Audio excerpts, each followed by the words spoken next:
সেটা হলো আপনি দেখেছেন যে একজন সাবেক আমলা, সরকারি অবসরপ্রাপ্ত কর্মচারী, এবং উনি একই সঙ্গে বিএনপির সঙ্গে সংশ্লিষ্ট, বিএনপি চেয়ারপারসনের পিএস ছিলেন উনি।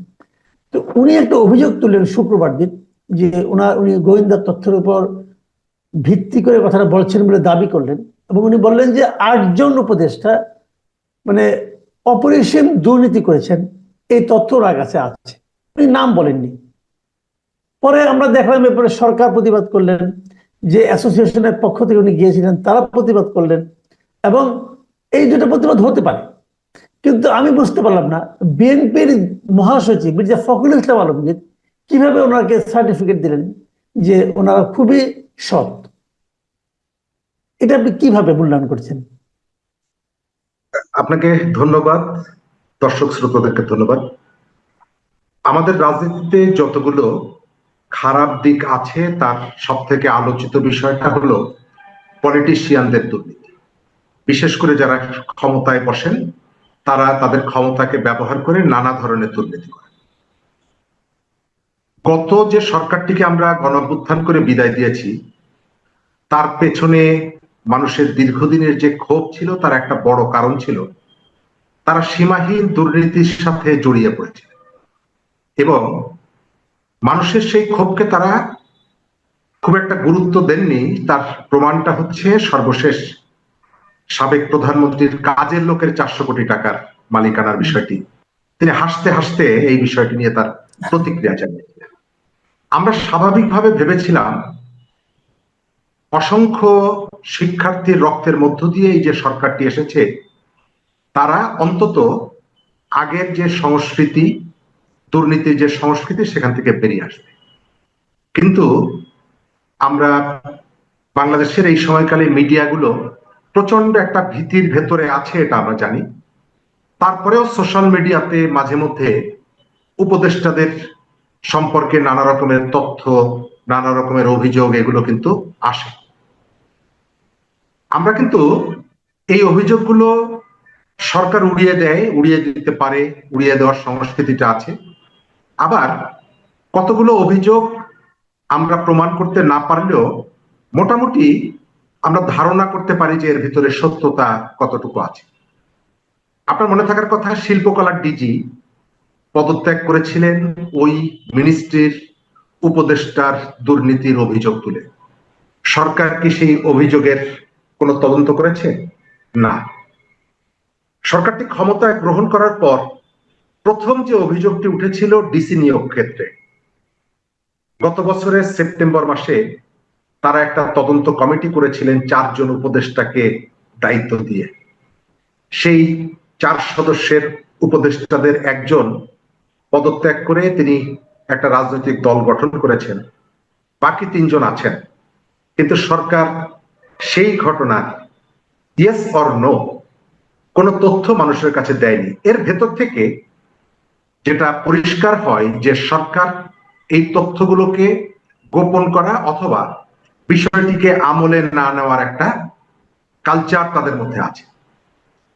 এই সরকার যেহেতু পাবলিকের সাথে তার সংযোগটা কম, সেই কারণে অনেক কিছুই পাবলিকের কাছে তাকে বলতে হয় না। আর এই সুযোগটাকে তারা ব্যবহার করে অনেক প্রশ্নের উত্তরও কিন্তু দেন না। আমাদের মাহমুদুর রহমান মান্না, আপনি তাকে আওয়ামী লীগের দোসর বলতে পারবেন না। তিনি এই সরকারের জন্য দীর্ঘ লড়াই করেছেন। তিনি একদিন বলেছিলেন যে আমরা প্রধান উপদেষ্টাকে কোনো কিছু বললে তিনি শুধু হাসেন, কোনো জবাব দেন না। গতকালকে একজন সাবেক সচিব এবং বিএনপির চেয়ারপারসনের একজন উপদেষ্টা তিনি অভিযোগটি করেছেন। আমি এই অভিযোগের সত্যতা আছে বলে বিশ্বাস করি। তিনি প্রথম অভিযোগটি করেননি। বিএনপির সিনিয়র নেতা মির্জা আব্বাস, বিএনপির নগরের একজন প্রভাবশালী নেতা ইঞ্জিনিয়ার ইশরাক হোসেন, এই 2 জন নেতা কিন্তু বিভিন্ন সময় একাধিক উপদেষ্টার দুর্নীতির কথা মানুষের সামনে বলছেন। তাহলে বিএনপির মহাসচিব হঠাৎ করে কেন এই জায়গাটায় এগিয়ে এলেন এই সরকারকে উদ্ধার করার জন্য? আমি বলবো উদ্ধার করার জন্য। গত 3-4 বছর ধরে বিএনপি যে সুশাসনের রাজনীতির যে বার্তাটি দিতে চাইছে আমি মনে করি যে গতকালকের বিএনপির এই যে অবস্থানটা এবং অনেকটা যেচে পড়ে এই ভূমিকাটি রাখা বিএনপির সেই অবস্থানকে প্রশ্নবিদ্ধ করেছে। বিএনপির কাছে সরকার সম্ভবত সাপোর্ট চায়নি দুর্নীতির ইস্যুতে, কিন্তু বিএনপি আগ বাড়িয়ে এই যে সিদ্ধান্তটি গ্রহণ করলো তার প্রতি মানুষের যে ভরসার জায়গাটি তৈরি করার তারা চেষ্টা করছিল।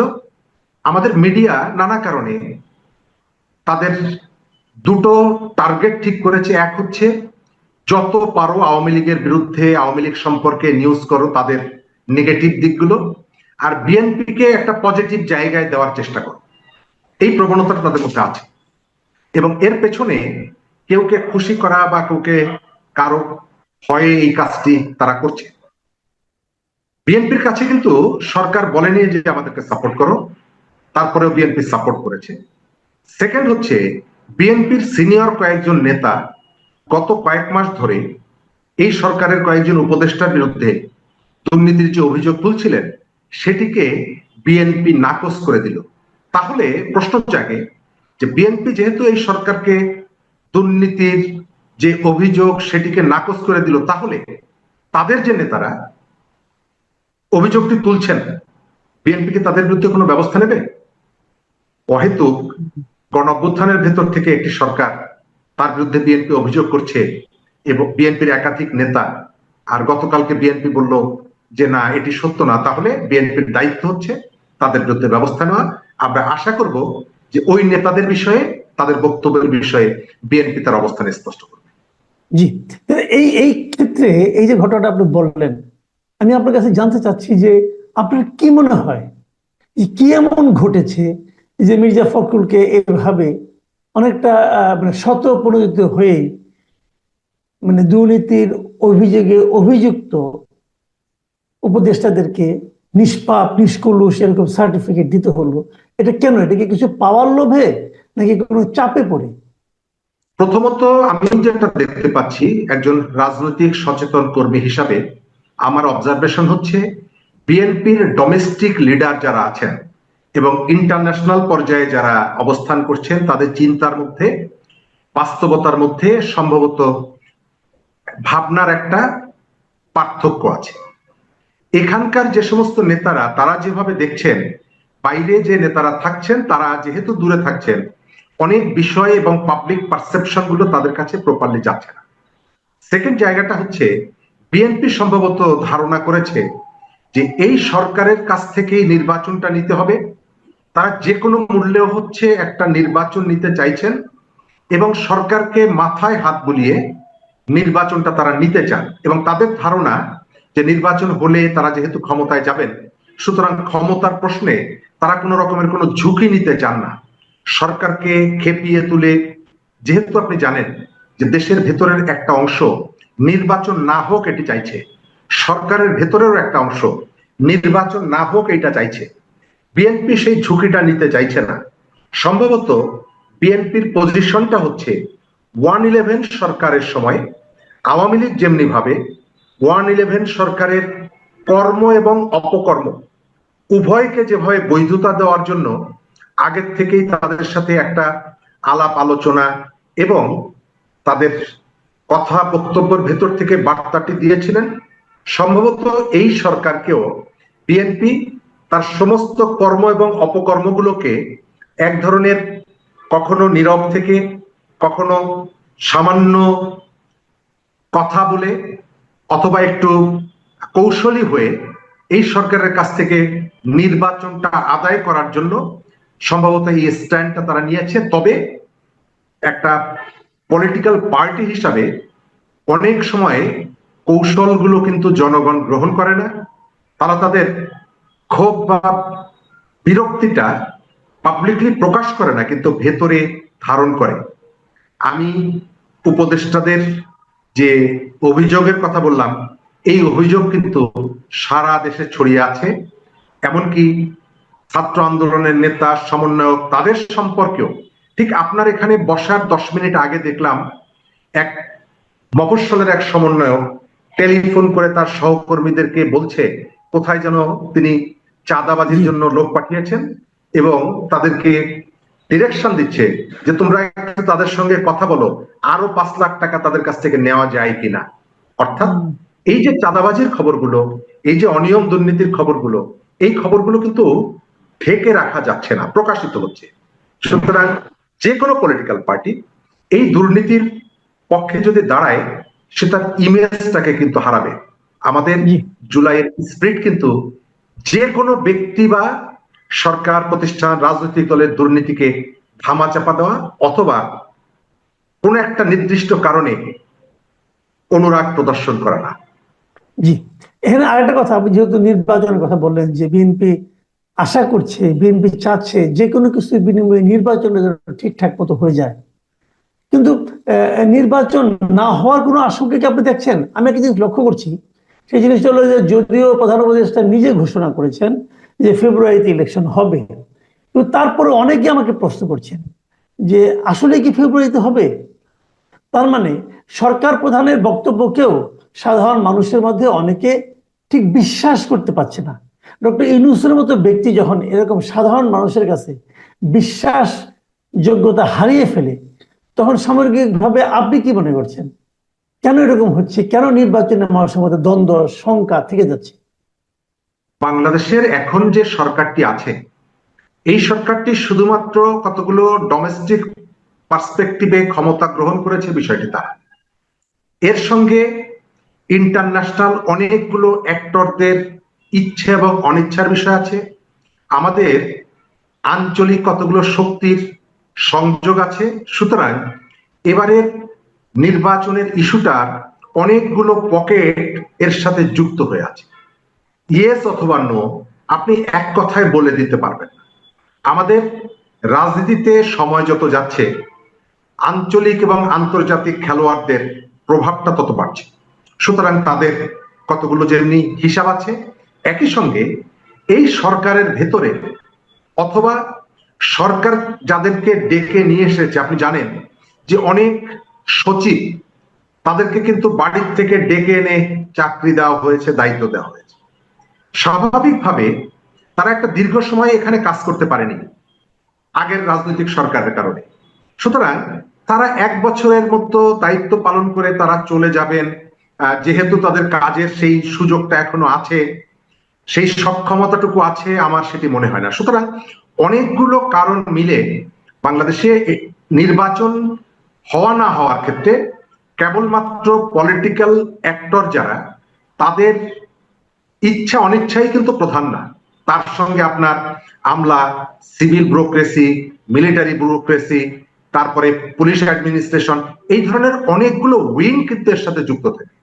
সুতরাং তারা সবাই মিলে সম্মিলিতভাবে যদি সিদ্ধান্ত বা আন্তরিকতা প্রদর্শন না করে যে আমরা এখানে একটা ক্রেডিবল ইলেকশন করব এবং যথাসময়ে একটা ইলেকশন করব, তাহলে সরকারের এমনকি উপদেষ্টাদের পুরো টিমটাও যদি চায়, তাহলেও একটা নির্বাচন তারা তুলতে পারবে না। আর এই সরকারের উপদেষ্টাদের মধ্যে আমি স্পষ্ট করে বলি, একাধিক উপদেষ্টা তারা তাদের আকার ইঙ্গিতে অথবা কথাবার্তার ভেতর থেকে বারবার বার্তা দিয়েছেন যে তারা নির্বাচনটা একটু দেরিতে চান।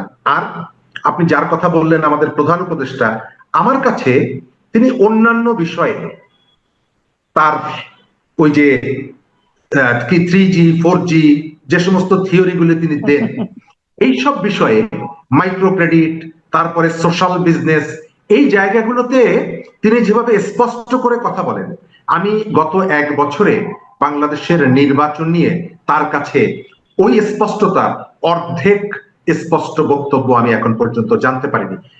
আমাদের এখানে মিডিয়া একটা বড় প্লে করে, তো আপনি এখন পর্যন্ত আমাদের প্রধান উপদেষ্টা বাংলাদেশের কোন মিডিয়ার সঙ্গে এই বিষয়গুলোতে কখনো তার অভিমতটা জানাননি। সুতরাং আমার কাছে বাংলাদেশের অনেক মানুষের মতো সন্দেহ হয় যে সরকারের এখন পর্যন্ত নির্বাচন দেওয়ার ইচ্ছাটা এটা কি আর্টিফিশিয়াল নাকি আন্তরিক।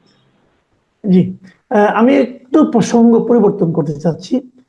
আপনি তো দীর্ঘদিন ছাত্র রাজনীতির সঙ্গে জড়িত ছিলেন, আপনারকে এই জন্য এই প্রশ্নটা করছি যে আপনি আপনার অভিজ্ঞতা থেকে বলুন যে ঢাকা ইউনিভার্সিটিতে যে জিনিসটা হচ্ছে, যে ছাত্র সংগঠন থাকবে, বিশ্ববিদ্যালয়ের শাখা থাকবে কিন্তু হল শাখা করা যাবে না। আবার এটা নিয়ে নানা ধরনের কথাবার্তা। হল শাখাগুলি বন্ধ করা হয়েছিল যে ওই আমলে, হাসিনার আমলে, যে ছাত্রলীগের লোকেরা রুম কালচার, গণরুম, তারপর তাদেরকে টর্চার, জোর করে মিছিলে আনা, সে আশঙ্কাটা তারা এখনো কেন করছেন। এবং অনেকে বলছেন যে গুপ্ত এবং প্রকাশ্য দুই রাজনীতি বন্ধ থাকবে। তো গুপ্ত রাজনীতি আপনি কিভাবে বন্ধ করবেন? জানবেনই তো, একটা গুপ্ত আছে। তাহলে এই বিষয়গুলো নিয়ে আসলে আসলে ঢাকা ইউনিভার্সিটি হচ্ছে নাকি, এটা কি ডাকসু ইলেকশনকে কেন্দ্র করে নাকি বিরাজনীতিকরণের একটা প্রক্রিয়া চলছে এখানে? ধন্যবাদ। আমি প্রথমেই সরাসরি উত্তরটা দেই। এটা দখলদারিত্ব টিকিয়ে রাখার জন্য এবং কৌশলে ক্যাম্পাসগুলোকে দখল করার জন্য। আপনি যদি জিজ্ঞেস করেন কিভাবে, আমাদের এখানে সবসময় রুলিং পার্টির ছাত্র সংগঠন যে সন্ত্রাস করে তা না। চট্টগ্রাম বিশ্ববিদ্যালয়ে এরশাদের ছাত্র সংগঠন নতুন বাংলার ছাত্র সমাজের নেতা আব্দুল হামিদ, তার হাতের কবজি কেটে মিছিল করেছিল ছাত্র শিবির বা তারা কিন্তু কখনো পাওয়ারে যায়। রাজশাহীতে হয়েছে এটা। রাজশাহী মেডিকেল কলেজে জামিল আক্তার রতন, তাকে হত্যাকাণ্ডের সাথেও কিন্তু এই সংগঠনটি জড়িত। জাহাঙ্গীরনগর বিশ্ববিদ্যালয়ের ছাত্র দল নেতা কবির, এই হত্যাকাণ্ডের সাথেও কিন্তু তাদের সম্পৃক্ততা আছে। আমি যে ছাত্র ইউনিয়ন করতাম, আমাদের বেশ কয়েকজন শিক্ষার্থীর সাথে হত্যাকাণ্ডের সাথে তাদের সম্পৃক্ততা আছে। চট্টগ্রাম কলেজের শাহাদাত, রাতের বেলায় জবাই করে হত্যা, রাজশাহী বিশ্ববিদ্যালয়ে আমাদের এই ধরনের বিভিন্ন জায়গায়। সুতরাং মূল ব্যাপারটা রুলিং পার্টির ছাত্র সংগঠন যে এগুলো করে তা না। আমি আমার অভিজ্ঞতা এরশাদের সময়ের শেষ দিক থেকে মোটামুটি এখন পর্যন্ত ক্যাম্পাসগুলো সম্পর্কে নিজের দেখা এবং জানার যে অভিজ্ঞতা, গার্ডিয়ানরা কিন্তু শিক্ষার্থীকে, তার সন্তানকে পাঠায় আসলে পড়াশোনার জন্য, কিন্তু একটা বিশ্ববিদ্যালয়ের কাজ হচ্ছে সেই সন্তানটিকে আদর্শ মানুষ হিসাবে গড়ে তোলা, দায়িত্ববান মানুষ হিসাবে গড়ে তোলা, তার মধ্যে যেমনি ভাবে শিক্ষার আলো ছড়ানো, একই সঙ্গে তাকে রাজনৈতিকভাবে সে কোন দল করবে করবে না সেটি অন্য কথা, কিন্তু সে যেন একটা আবদ্ধ মানুষ হিসাবে গড়ে না ওঠে, তার চোখ কান যাতে খোলা থাকে। কেন খোলা থাকতে হবে? চোখ কান যদি খোলা না থাকে তাহলে কি অবস্থাটা হয় আমরা কিন্তু দেখেছি। শেখ হাসিনা যখন বলল যে রাজাকারের সন্তানরা কোটা চাইছে, এই সাধারণ শিক্ষার্থীরাই কিন্তু পাল্টা স্লোগান তুললো যে তুমি কে, আমি কে, রাজাকার রাজাকার, কে বলেছে স্বৈরাচার স্বৈরাচার। অর্থাৎ পলিটিক্যাল কনসাসনেস ছাড়া এই যে সাধারণ শিক্ষার্থীরা যে পাল্টা জবাবটা দিল, এটা হলো আপনি দলীয় রাজনীতি না করলেও আপনার মধ্যে রাজনৈতিক সচেতনতার কারণে এটা আপনি বলতে পারছেন। শিক্ষা প্রতিষ্ঠানগুলোতে রাজনীতি চাই না এই কথাটা যারা বলছে তারা রাজনীতি করে। আমি আপনাকে 3টা উদাহরণ দেব। প্রকৌশল বিশ্ববিদ্যালয়ে কিন্তু ছাত্র রাজনীতি নেই, আবার খুলনা বিশ্ববিদ্যালয়ের ছাত্র রাজনীতি নেই। আলোচনায় বারবার আসছে ছাত্র শিবিরের কথা। ছাত্র শিবিরের একজন কেন্দ্রীয় সভাপতি, তিনি বুয়েট থেকে এসেছিলেন, বুয়েটের ছাত্র ছিলেন। শিবিরের বর্তমান যে সেক্রেটারি, তিনি কিন্তু খুলনা বিশ্ববিদ্যালয়ের ছাত্র, যে বিশ্ববিদ্যালয়ে ছাত্র রাজনীতি নেই।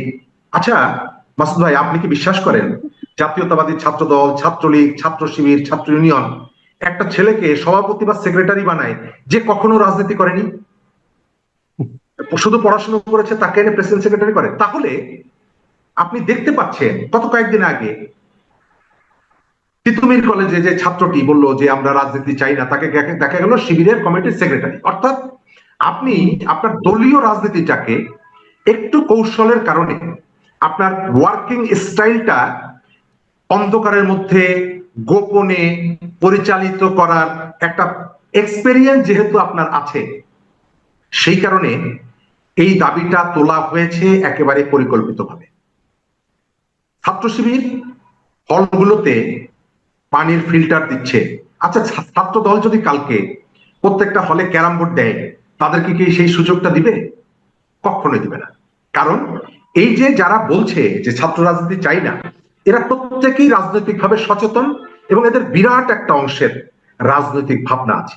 সেই ভাবনাটা হচ্ছে যে এখানে আমি ক্যাম্পাসগুলোকে দখল করব। আজ থেকে 1 বছর আগে যে কৌশলে ছাত্রলীগ যে দখলদারিত্ব রেখেছিল, আমি ওই পথে যাব না, তবে আমি একটা ইমোশন ক্রিয়েট করব, আমি ছাত্রদের কাছে কতগুলো ভিন্ন কৌশল অবলম্বন করব, এবং তার ভেতর থেকে আমি আমার পেরিফেরিটা বিস্তৃত করব। গোপনের থেকে প্রকাশ্য যে কোনো জিনিসই মহৎ। আপনি ক্যাম্পাসগুলোতে যে দৃশ্যটা দেখতে পাচ্ছেন, আমি বিশ্ববিদ্যালয়ের ছাত্র হিসেবে যতটুকু জানি, ঢাকা বিশ্ববিদ্যালয় পরিচালিত হয় ৭৩-এর অধ্যাদেশ অনুযায়ী। বিশ্ববিদ্যালয় ভিসি বা প্রক্টর সিন্ডিকেটের অনুমোদন ছাড়া রাতের বেলায় রাস্তায় দাঁড়িয়ে হঠাৎ করে এই ধরনের একটা ঘোষণা দিতে পারেন না। তারপরেও তারা ঘোষণা দিলেন কেন? পুরো ঘটনাটাই আমার কাছে একটা মেকিং গেম মনে হচ্ছে। যে ওই যে শুনেছিলাম যে আমি উঠবো, তুমি আমাকে বসিয়ে দেবে। আমার কাছে মনে হচ্ছে ব্যাপারটা ঠিক সেই রকম। এর আগে ক্যাম্পাসে রাজনীতি হয়েছে, মধুর ক্যান্টিনে। আচ্ছা, বিশ্ববিদ্যালয় কমিটি থাকবে, তাহলে হল কমিটি থাকবে না?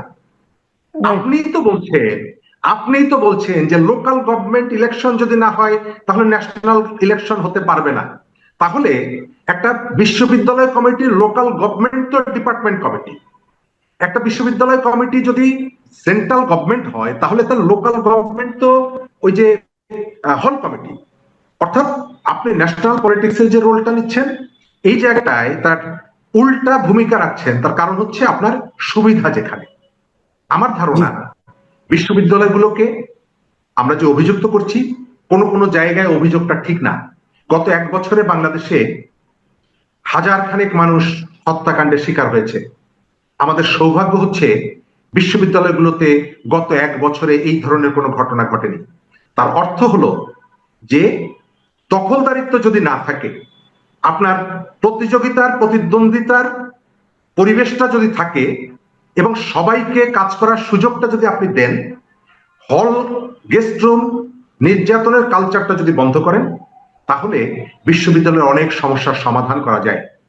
যে পথ এবং পদ্ধতিতে বিশ্ববিদ্যালয়কে এখন যে কনসেপ্টটা সামনে নিয়ে আসা হয়েছে, আমি শুধুমাত্র বলবো যে ওই যে খুলনা বিশ্ববিদ্যালয়ের রাজনীতি নেই, কিন্তু সেখান থেকে শিবিরের সেক্রেটারি আসছে, বুয়েটের রাজনীতি নেই, সেখান থেকে শিবিরের প্রেসিডেন্ট আসছে। হয়তো কালকে ঢাকা বিশ্ববিদ্যালয়ের রাজনীতি থাকবে না, কিন্তু এখান থেকে একজন কেন্দ্রীয় নেতা বা অন্যান্য জায়গা থেকে নেওয়া হবে। আমি অনেক ধন্যবাদ। ছাত্রদের কাছে অনুরোধ করব, আপনারা দেশ এবং শিক্ষার প্রয়োজনে শিক্ষা ভিত্তিক যে আন্দোলনগুলো আছে, শুধুমাত্র দলের লেজুর ভিত্তি না করে আপনাদের একাডেমিক যে ইস্যুগুলো আছে সেই ইস্যুগুলোতে কথা বলার জন্য রাজনীতির গুণগত পরিবর্তন এনে, জুলাইয়ের চেতনাকে ধারণ করে, স্পিরিটকে ধারণ করে আপনারা স্বচ্ছ রাজনৈতিক কর্মকাণ্ড হলগুলোতে পরিচালনা করুন। এর ভেতর থেকে আমরা যেমনি বিকশিত নেতৃত্ব পাবো এবং ক্যাম্পাসকে কেন্দ্র করে যে ধরনের নানা রকমের নেগেটিভ আলাপ আলোচনা, সেগুলো বন্ধ হবে।